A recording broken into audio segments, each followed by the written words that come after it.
मेरे प्यारे छात्र छात्राओं, आज मैं तुम लोगों को माइकल फेराडे पाठ समझाऊंगी। अत्यंत साधारण अवस्था से अथक परिश्रम, प्रतिभा और साधना के बल पर खुद को कालजयी वैज्ञानिक के रूप में प्रतिष्ठित करने वाले व्यक्ति बिरले ही मिलते हैं। उनमें से एक माइकल फेराडे, जिन्होंने अपने नए नए आविष्कारों से सबको मुग्ध कर दिया था।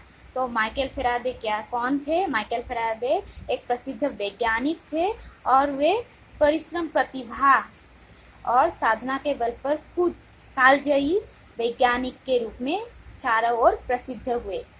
अभी देखो, माइकल फेराडे का जन्म सन 1791 ईस्वी के 22 दिसंबर को लंदन के निविंगटन वाट्स नामक स्थान में एक अत्यंत गरीब परिवार में हुआ था। तो उनका जन्म कहाँ हुआ था? कब हुआ था? कहाँ हुआ था? लंदन में हुआ था। कब हुआ था? 1791 ईस्वी में हुआ था। और जो है उनका जो परिवार है वो परिवार था, कैसा था? गरीब परिवार से वो मतलब आए थे और गरीब परिवार में रहने वाले थे। वे इतने गरीब थे कि बचपन में उन्हें कभी कभी एक रोटी से पूरे सप्ताह की भूख मिटानी पड़ती थी। वो बहुत गरीब थे। माइकल फेराडे बहुत गरीब थे और कभी कभी एक रोटी से ही उनको पूरा सप्ताह जो है रहना पड़ता था, भूख मिटानी पड़ती थी। एक रोटी से पूरा सप्ताह रहना पड़ता था।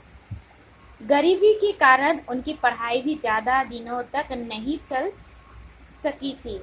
13 साल की उम्र में उन्हें अपना खर्च उठाने के लिए एक किताब की दुकान में रहना पड़ा था। अखबार बेचने का काम करना पड़ा। किताब की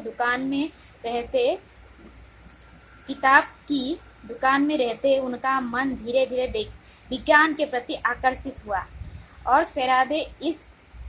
फेराडे जिस दुकान में काम करते थे वहाँ मिस्टर डांस नामक एक व्यक्ति ग्राहक थे। वे विख्यात रॉयल प्रतिष्ठान के सदस्य थे।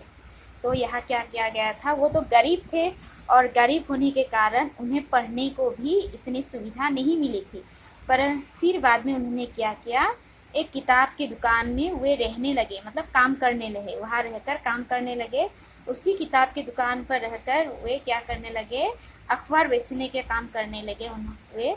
तो किताब बेचते बेचते वे किसके प्रति आकर्षित हुए? विज्ञान के प्रति वे आकर्षित हुए। और बाद में जिस दुकान में वो काम करते थे वहाँ मिस्टर डांस नामक एक व्यक्ति ग्राहक उनसे उनकी मुलाकात हुई और जो कौन थे? विख्यात रॉयल प्रतिष्ठान के सदस्य थे। तो अभी देखो, विज्ञान के विज्ञान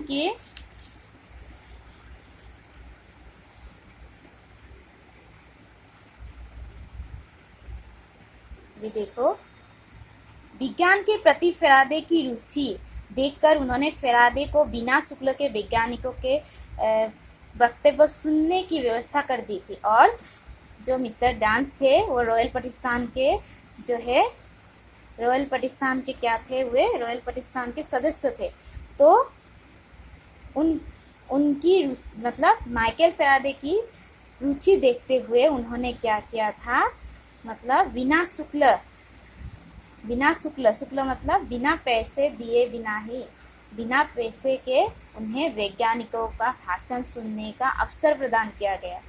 इसी अवसर पर हम्फ्रे डेवी नामक एक प्रख्यात वैज्ञानिक के वक्तव्य ने उन्हें इतना मुग्ध कर दिया। और वहाँ किसने वक्तव्य दिया था? हम्फ्रे डेवी नामक एक प्रख्यात वैज्ञानिक ने क्या दिया था? वक्तव्य दिया था। वो सुनकर माइकल फेराडे मुग्ध हो गए और उनके वक्तव्य को सुनकर वे सारांश रूप पर लिखकर हम्फ्रे डेवी ने जो वक्तव्य किया था, भाषण दिया था, तो उसी समय माइकल फेराडे ऐसे सुन रहे थे और उसी वक्तव्य को उन्होंने सारांश रूप में लिखकर उन्हें भेज दिया। किन्हें? हम्फ्रे डेवी को भेज दिया।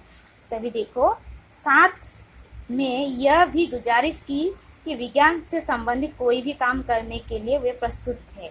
और साथ में क्या लिखा था?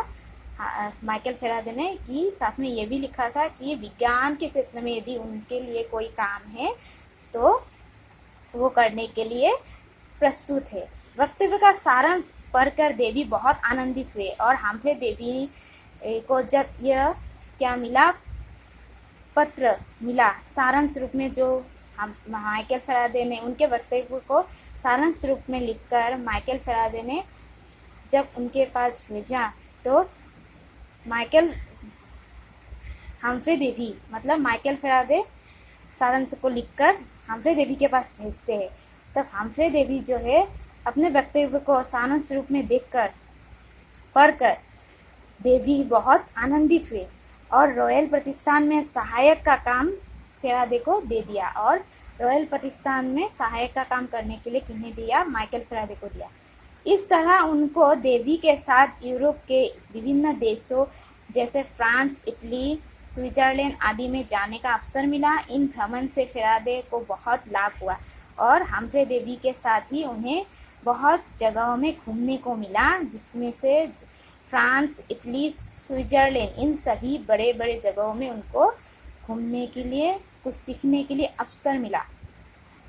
अपनी प्रतिभा और साधना के बल पर फेराडे अत्यंत कम समय के भीतर प्रथम श्रेणी के वैज्ञानिक के रूप में प्रतिष्ठित हो गए और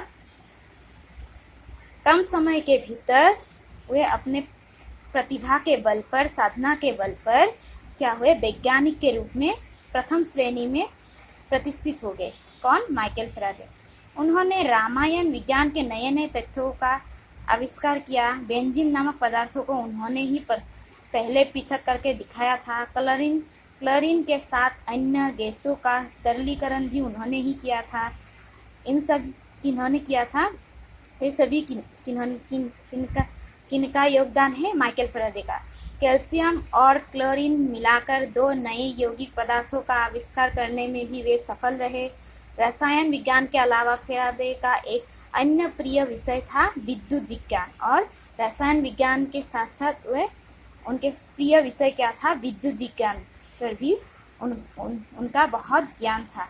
सन 1826 ईस्वी को फेराडे रॉयल प्रतिष्ठान के परीक्षागार के अभिकर्ता नियुक्त हुए। देखा, वे गरीब परिवार से थे, इतने गरीब थे, पढ़ने को उनको नहीं मिला था, परंतु वो जो है अखबार जो है बेचते थे। किताब की दुकान में रहकर उन्होंने विज्ञान में उनकी रुचि थी। इसी कारण विज्ञान के क्षेत्र में इतने आगे बढ़ गए कि वे बाद में रॉयल प्रतिष्ठान के परीक्षागार के अभिकर्ता के रूप में उनको नियुक्त किया गया। इसके ठीक 7 वर्ष के बाद उन्हें उसी प्रतिष्ठान के आजीवन फुलारियन अध्यापक पद दिया गया। इसी बीच उन्होंने विद्युत प्रवाह उत्पन्न करने वाले एक यंत्र का आविष्कार किया। तो बाद में वे लगभग वैज्ञानिक ही बन गए, प्रसिद्ध वैज्ञानिक बन गए। कौन? Michael Faraday. वैज्ञानिकों के साथ रहते रहते, उनकी रुचि होने के कारण वैज्ञानिकों के साथ रहते रहते वे वैज्ञानिक ही बन गए थे और बाद में वो विज्ञान के क्षेत्र में अध्यापक बन गए, शिक्षक तरह बन गए। अभी देखो, किस यंत्र का उन्होंने उत्पादन किया था? विद्युत प्रवाह उत्पन्न करने वाले एक यंत्र का उन्होंने आविष्कार किया था। इसी यंत्र का नाम है डायनामो। सन 1840 ईस्वी को फेराडे ने रोशनी और चुंबक का एक अभिनव संपर्क दिखाया और फेराडे प्रक्रिया के नाम से मशहूर हुआ। अभी देखो, केवल एक वैज्ञानिक के रूप में ही नहीं बल्कि एक शिक्षक तथा वक्ता के रूप में भी बहुत लोकप्रिय रहे। केवल वैज्ञानिक ही रहे ऐसा नहीं, वो शिक्षक भी बने, वक्ता, भाषण भी अच्छे देते थे। क्रिसमस के दिन वे बच्चे को विज्ञान की रोचक कहानियां सुनाया करते थे और क्रिसमस के दिन वो क्या करते, बच्चों को विज्ञान के बारे में रोचक कहानी सुनाते थे। फेराडे विज्ञान के एक निष्ठ साधक थे। सन 1858 ईस्वी को इंग्लैंड की रानी ने उन्हें एक घर उपहार में दिया और वार्षिक पेंशन की व्यवस्था की। लंबी बीमारी के कारण सन 1867 ईस्वी को फेराडे की मृत्यु हुई। मृत्यु के पश्चात विज्ञान समाज ने उनके सम्मान में विद्युत से संबंधित फेराडे और फेराडे नाम से 2 एककों के नाम रखे, जो विज्ञान में आज भी प्रचलित है। फेराडे हम सब के लिए एक असीम प्रेरणा के स्रोत है।